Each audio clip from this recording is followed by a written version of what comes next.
And thank you so much for tuning in to Morning Live. And this next topic literally takes the smile off my face. So with major organizations and companies having announced definite retrenchments recently, experts are saying that it's advisable for any employee to empower themselves with information should they be affected. And once a notice of Section 189 of the Labour Relations Act has been issued, there are processes and procedures that then ensue. And it's in line with the best interest of both the employee and the employer to know exactly about these processes and to ensure that the process is fair. And to discuss this further with us, we're joined now by Jabulile Duba, who's a legal practitioner at Legal Aid South Africa, and she joins us from our Sea Point studios in Cape Town. Jabulile, thanks for speaking to us this morning. Thank you, Tegina.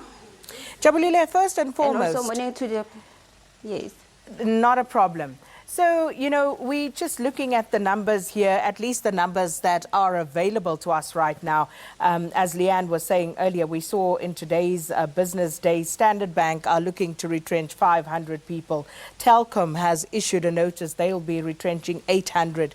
The SABC, as we know, 2,200 jobs are to be shed. Then you have Eskom, not sure about the number, but they are shedding some executives at this stage of their retrenchment. And it just goes on and on and on. And very often one would like to think that you personally will not be affected by this, but anyone, of course, can fall prey to this. So right now, in this climate, what would your advice be to people who find themselves in these institutions about how to approach retrenchment situations? Thank you, Zekina.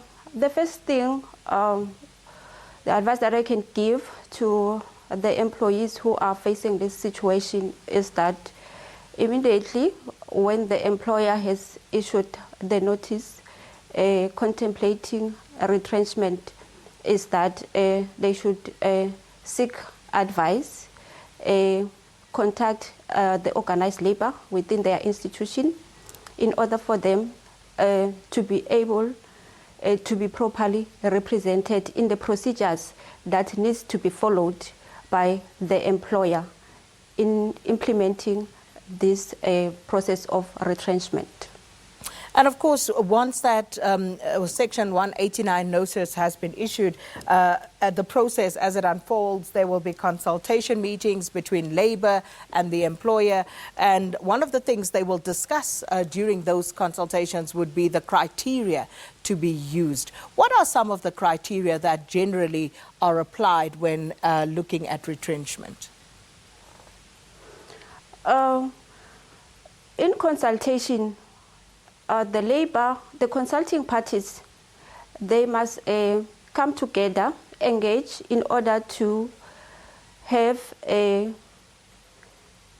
consensus in terms of the retrenchment and seek measures in order to avoid the dismissal, minimize the dismissal, maybe change the timing of the dismissal, and also the adverse effect of the dismissal. Then in considering those factors, the employees are given the platform or the position in order to challenge the reasons for the dismissal.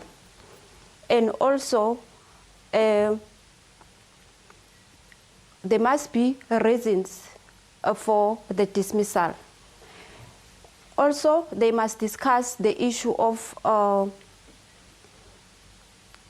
they must also discuss the issue of the time when the dismissal is going to take place. Jabulile, one of the things that always baffles me when it comes to retrenchments is that when we get to the process of issuing a Section 189 notice, it almost happens as if this is taking everybody by surprise. But surely it shouldn't happen in that way, because before the employer gets to that stage, they already know that things are on a downward spiral. So why is it almost commonplace for employers, for companies to behave as if this is an event? I think is that maybe the companies, they sometimes have hope that things will turn around to good.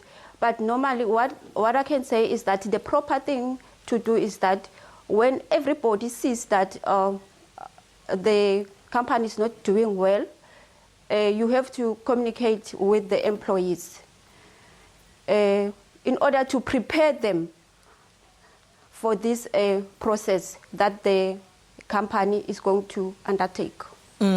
And one would just hope that it doesn't happen as last minute as generally it seems to. But when it comes to severance packages, for example, Jabulile, and those are one of the major issues that is usually discussed. Now, what does the law say about how the severance package should be structured? In terms of the basic conditions of Employment Act, Section 41 determines that for every completed year, the employee must be paid at least 1 week salary. So this is how the severance package is being structured. And with regard to UIF, for example, if someone is retrenched, you know, what becomes due to them from that perspective? Yes, what I can say, the other things that the employees they get when they are facing retrenchment is UIF, the notice pay, leave pays, and then including that severance package. So these are the things which the consulting parties must engage on when they are consulting. And as I was asking about UIF in particular, because naturally after the process is concluded, people, whilst they are trying to find alternative employment, will be reliant on that for a period. So what is the process then? Okay. Then UIF, they go to the Department of Labor. Normally when the employer has terminated the service, must give them the UI-19 form, which then they take it to the Department of Labor, and then the department, they start the process of And I have to go, but I have to just sneak in this one, Jabulile. What happens if a company simply cannot pay or afford to pay a severance package or any money to its employees? What happens then? What happens is that the employees can declare a dispute. It's either depends with the sector where the employee is working. It's either they can declare a dispute at the CCMA or they can declare a dispute with the bargaining council. Jabulile, thank you so much for helping us navigate these very emotive and very difficult issues. But this is the reality in our country right now. Lots of retrenchments taking place. And thanks to Jabulile Duba, legal practitioner at Legal Aid South Africa, for talking to us about what and how we should all go about these retrenchment processes. All right, we are going to take a